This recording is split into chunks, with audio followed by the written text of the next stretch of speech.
আসসালামু আলাইকুম আমার প্রিয় পরিবার, কেমন আছো সবাই? আশা করি যে যেখানে আছো ভালো আছো এবং সুস্থ আছো। আলহামদুলিল্লাহ আমি ভালো আছি।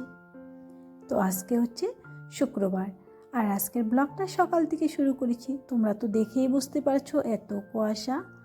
আর ভিডিওর শুরুতেই তোমরা দেখলে আমার আজকে বেডরুমটাকে কিভাবে আমি পরিষ্কার করেছি, আর কত সুন্দর করে আমার বেডরুমটাকে আমি মনের মতো করে গুছিয়ে নিয়েছি। তো চলো বন্ধুরা, ভিডিওটা স্কিপ না করে পুরো ভিডিওতে আমার সঙ্গে থাকো। আর ভিডিওটা যদি একটু কোথাও ভালো লেগে থাকে প্লিজ লাইক করে দিও। চ্যানেলে নতুন হলে আমার চ্যানেলটা সাবস্ক্রাইব করে আমার পাশে থেকো। তো দেখো আজকে এত কুয়াশা, কি বলবো তোমাদেরকে, চারোদিকে একদম ধোঁয়া অন্ধকার হয়ে আছে। তো যাই হোক, সকালবেলায় উঠে সব কাজকর্মতে হাত দিয়ে দিয়েছি। আর তার সঙ্গে তো আমার মেয়ে আছেই। তো ওকে যতই বলতেছি মা তুমি ঘরে থাকো, ও কি আর ঘরে থাকবে, মা যদি বাইরে থাকে তাহলে বাচ্চারাও ওই বাইরেই ঘুরতে আসবে। তো চলো, সবসময় আমার মেয়ে আমার পিছে পিছে ঘুরঘুর করে, তোমরা তো দেখতেই পারো। আশা করছি তোমাদের এটার জন্য কোনো খারাপ লাগে না, হয়তো ভালোই লাগে। তো দেখো বন্ধুরা, এই যে আজকে গেটের সামনেটা ঝাড়ু দিয়েছি। তো তোমাদেরকে সবসময় ভিতরে ভিডিওটা দেখাই, তো আজকে গেটের বাইরে একটু তোমাদেরকে দেখাইলাম। তারপরে দেখো আজকে আমার এই যে বেডরুমটা এই যে এরকম আছে। তো চলো, গোছানোর পরে কীরকম একটা লুক আসে তোমরা দেখবে। তো দেখো এই ওই পাশের দিকে বেডটা আমি আর আমার হাজবেন্ড এটা টেনে টেনে এই ঘরে আনা হয়েছে, টেনে না, অ্যাকচুয়ালি খুলে খুলে আনা হয়েছে। তো সেটা তো আর তোমাদেরকে দেখাইতেই পারলাম না। তো দেখো এখানে এনেছি, কিন্তু তার আগে আমি এখানে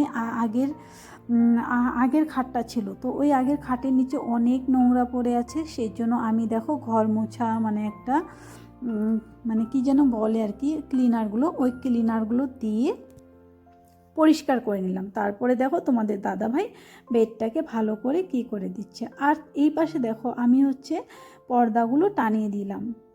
তো বন্ধুরা, এই পর্দাগুলো আমি অনলাইন থেকে কিছুদিন আগে কিনেছি। আর দেখো ওই পাশের দরজাটা কিন্তু আমাদের লাগানো হয়নি, ওই পাশে একটা টিন দিয়ে রাখা হয়েছে। তো সেই জন্য আমি একটা সুন্দর দেখে পর্দা দিয়ে দিলাম। আর দেখো এই পাশে আমি ঘরটা গুছিয়ে নিচ্ছি, তোমাদের দাদাভাই বিছনাটাও গুছিয়ে দিচ্ছে, দুইজন আজকে মিলে কাজকর্ম করেছি। তো দেখো এই পাশে কিন্তু আমি রাখার জন্য চেষ্টা করলাম, আর দেখতেছি কোন পাশে ভালো লাগে।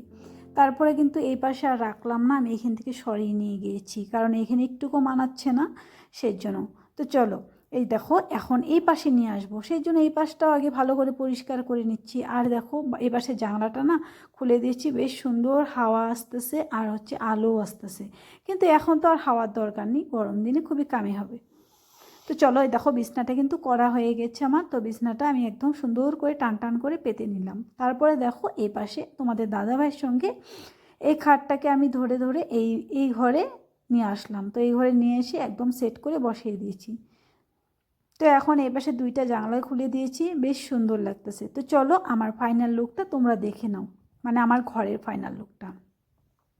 তো দেখো তোমাদেরকে তো আগে দেখাইছিলাম, তো আগের থেকে এখন কীরকম লাগতেছে বলো, আগেরটাই ভালো ছিল না এখনই ভালো লাগতেছে?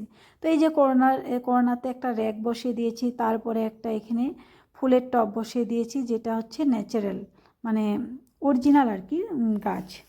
তো তারপরে দেখো আমি আমার কাপড়ের আলমারিটা, ড্রেসিং টেবিলটা আর খাটটা এই পাশে বসিয়ে দিয়েছি। আর দেখো বন্ধুরা, এই যে এই জানলাটা এই পাশে আমি কিছু রাখি নাই কেন বলো তো, এই পাশ থেকে না গরম দিনে খুব সুন্দর হাওয়া আসে। তো চলো ওই পাশে কী আছে, জানলার ওই পাশে কী আছে তোমাদেরকে দেখাবো। তো জানলার এই পাশে না একটা বড় পুকুর আছে, আর এদিকে বাথরুম আর ওদিকে পুকুর। তো এই পুকুরের হাওয়া আর বাথরুমের ঠান্ডার দিনে খুবই কষ্ট হয়, কিন্তু গরম দিনে বেশ আরামে থাকি আমরা। তো চলো তোমাদের সঙ্গে এই পুকুরটা শেয়ার করি। তো দেখো আমাদের এই পিছনটা কিন্তু অনেক ঠান্ডা, যে গরম দিনে কিন্তু এদিক দিয়ে মানুষ অনেক ঘোরাফেরা করে। এই যে পুকুর, অনেক বড় পুকুর এটা। হয়তো এখানে ক্যামেরাতে ছোট দেখা যাচ্ছে, এখানে অনেক মাছ আছে, আর অনেক বড় এরিয়া নিয়ে। আর এখন তো শুকনোর দিন না, সেই জন্য পানিগুলো শুকিয়ে গেছে, নাহলে বর্ষাকালে কিন্তু একদম পানি আমাদের ঘরের সামনে এসে পড়ে। তো আর ওই পাশে তো দেখলেই বাথরুমটা। তো দেখো আমার বিছনাটা কত সুন্দর লাগতেছে, তাই না বলো? তো জানি না তোমাদের কাছে কীরকম লাগতেছে, কিন্তু আমার মনে হয় আমি আগে যেরকম করে ঘরটা আগে অ্যাকচুয়ালি গোছানোই বলে না ওইটাকে, তো ওরকম করেই আছিল। তো দেখো আজকে আমি সুন্দর করে গুছিয়ে নিয়েছি। তো তোমরা অবশ্যই কমেন্টে বলবে আমার এই বেডরুমটা কীরকম হলো। তো আমার যা ফার্নিচার আছে, আমাদের ঘরে ওরকম দামি কোনো ফার্নিচার নেই, তো আমার যেটা আছে সেটা দিয়ে আমি সুন্দর করে ঘরটাকে গুছিয়ে নিয়েছি। আর দেখো ড্রেসিং টেবিলের এই ভিতরে আমার যেগুলো কসমেটিক সাজা গাজার জিনিস সব এখানে সুন্দর করে রেখে দিয়েছি।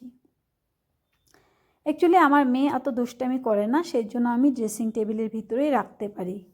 আর হচ্ছে এই যে এই আলমারিটা দেখো, এই আলমারিটাও আমি সুন্দর করে গুছিয়ে নিয়েছি, যে এখানে হচ্ছে আমার কাপড়, আমার মেয়ের কাপড় আর আমার হাজব্যান্ডের কাপড়, তো এখানে সুন্দর করে গুছিয়ে রেখে দিয়েছি। আর তার এই পাশে দেখো একটা ফুলের দানি, তো সেটা তো তোমাদেরকে একবার বললামই।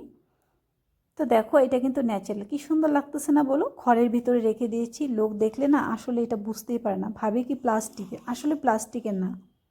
তো চলো এই দেখো বাইরেও আছে আমার কিছু গাছ, তো সেটাও তোমাদের সঙ্গে শেয়ার করলাম।